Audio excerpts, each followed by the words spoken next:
Kesineni Nani Telugu Desam party నుంచి బయటకు వెళ్లిపోతే YCP batch పండగ చేసుకుంది. తమ పార్టీలోకి వచ్చి రాగానే కేశినేని నానికి విజయవాడ పార్లమెంట్ టికెట్ ఇచ్చేసి సంబరపడ్డారు. కేశినేని నాని బయటకు రాగానే ఏదో జరిగిపోతుందని వైసీపీ బ్యాచ్ అంచనా వేసింది. అయితే ఆయన వెంట ఒక్కరంటే ఒక్కరు కూడా వైసీపీకి వెళ్లకపోవడం వారికి ఆశ్చర్యం కలిగించింది. కేశినేని నాని ఎంత పెద్ద గొప్ప లీడరో జగన్ కు అర్థమైపోయింది. ఇలాంటి వ్యక్తి పార్లమెంటు స్థానంలో ఎలా గెలుస్తాడనే చర్చ ప్రారంభమైంది. ఇప్పటి వరకు వైసీపీలో ఉన్నవారు ఇక నుంచి కేశినేని నాని కింద పనిచేయడానికి తీవ్ర వ్యతిరేకత చూపుతున్నారు. ఇంతకాలం తెలుగుదేశం పార్టీలో ఉండి ఇప్పుడు మాపై పెత్తనం చేయడానికి కేశినేని నాని ముందుకు వచ్చాడా అంటూ వారు ప్రశ్నిస్తున్నారు. కేశినేని నాని పార్టీ కార్యకర్తలతో ఏనాడూ మాట్లాడడు. ఆయన కేవలం పైనున్న నాయకులతోనే మంచిగా ఉంటారు. అందుకే తెలుగుదేశం పార్టీ క్యాడర్ కేశినేని నానిని ఏమాత్రం భరించలేకపోయింది. ఆయన సోదరుడు కేశినేని చిన్నా మాత్రం అనుక్షణం క్యాడర్ తోనే ఉంటారు. అందుకే నాని చిన్నాల మధ్య తెలుగుదేశం అధినేత చంద్రబాబు నాయుడు చిన్నాకు ప్రాధాన్యతనిచ్చారు. కేశినేని నాని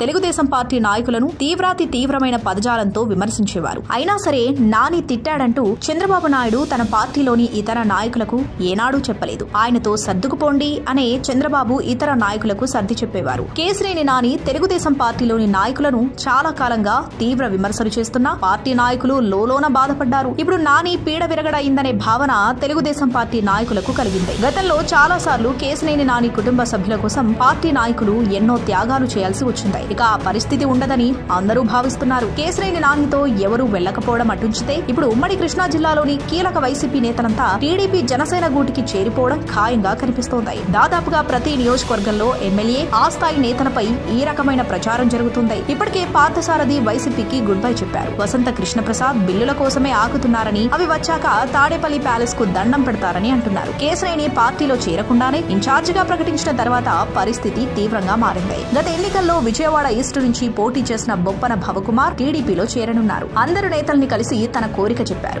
వారు గ్రీన్ సిగ్నల్ ఇచ్చారు. మరోవైపు జగ్గైపేట ఎమ్మెల్యే సామినేని ఉదయభాను జనసేనలో చేరే అవకాశం ఉందని ప్రచారం ఊపందుకుంది. వైసీపీకి రాజీనామా చేసి జనసేనలో చేరుతానని ఇప్పటికే ప్రకటించిన మచిలీపట్నం ఎంపీ వల్లభనేని బాలశౌరికి సామినేని ఉదయభాను సన్నిహితుడు. బాలశౌరి పార్టీ మారాలని సామినేని ఉదయభానుపై ఒత్తిడి తెస్తున్నట్లుగా తెలుస్తోంది. ఉదయభాను జగన్ రెడ్డి తనకు అన్యాయం చేశారన్న భావనలో ఉన్నారు. తనకన్నా విధేయులు కాకపోయినా పేర్ని నాని, కొడాలి నాని, జోగి రమేష్లకు పదవులు ఇచ్చారని ఆయన ఫీల్ అవుతున్నారు. వారు బూతులు మాట్లాడతారనే ఇచ్చారని తాను అలా మాట్లాడనన్న కారణంగా పక్కన పెట్టారంటున్నారు. అయితే రాజకీయాల్లో ఇతర పార్టీలను అది సొంత సామాజిక వర్గానికి చెందిన ముఖ్యులను తిట్టడం రాజకీయమైతే తనకు అలాంటి విలువలేని రాజకీయం వద్దని ఆయన సైలెంట్ గానే ఉన్నారు. ఇప్పుడు ఆయన జనసేనలో చేరేందుకు ఏర్పాట్లు చేసుకుంటున్నారు. అయితే జగ్గైపేట టీడీపీ సీట్ కాబట్టి విజయవాడ వెస్ట్ ఇస్తామని జనసేన ఆఫర్ ఇస్తుంది. 2-3 రోజుల్లో ఆయన నిర్ణయం తీసుకునే అవకాశం ఉంది. ఇలా ఒక్క కేశినేని నాని వైసీపీలో చేరగా ఎంతో మంది వైసీపీ నేతలు టీడీపీ వైపు చూస్తున్నారు.